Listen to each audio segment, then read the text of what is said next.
მშობელთან ასეთი სიტუაცია შენც გქონია? ბარბარე საკონტროლოში რა მიიღე? ცხრიანი. ცხრიანი? 10-იანი რატო ვერ მიიღე?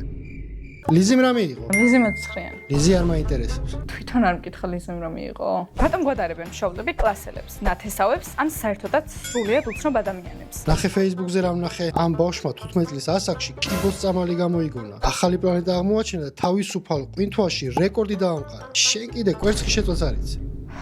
ასეთი კომენტარები ძალიან წყინს, მაგრამ არ ვიცი რა გავაკეთო. თუ ეს სიტუაცია გეცნო, ეს სამი რჩევა გამოგადგება. მესამე ყველაზე მნიშვნელოვანია. პირველი, გაიაზრე რას ნიშნავს მშობლის ეს კომენტარი. როცა მშობელი სხვა ბავშვს გადარებს, ეს ხშირად ამას არა შენი დამცირებისთვის, არამედ შენი მოტივირებისთვის აკეთებს. კი, ეს მეთოდი არასწორია, მაგრამ შეიძლება მშობელი ამას უბრალოდ უდიაზრებდეს. მეორე, შვიდა დაუხსენე შენი გრძნობები. არ უპასუხო გაღიზიანებით. შეგიძლია მშობელს უთხრა, როცა სხვას მადარებ, თავს ისე უგრძნობ, თითქოს არ მაფასებ და ეს მოტივაციას კი არ მიჩენს, არამედ პირიქით, უბრალოდ მწყვეტს. მესამე, ფოკუსირდეს საკუთარ პროგრესზე. გახსოვდეს, რომ ერთადერთი ადამიანი, ვისაც უნდა შეედარო, შენ ხარ. როცა მშობელი სხვას გადარებს, შეგიძლია გონებაში ჩამოთვალო ის 2 ან 3 რამ, რასაც ბოლო დროს შენ მიაღწიე. შენი გზა ყველასგან განსხვავებული და ინდივიდუალურია. და 15 წლის ასაკში თუ კიბოს წამალი ვერ გამოიგონე, მაგასაც არ აუშავს. და შენს გადარებენ მშობლების ხვებს. დაგვიწერე კომენტარებში.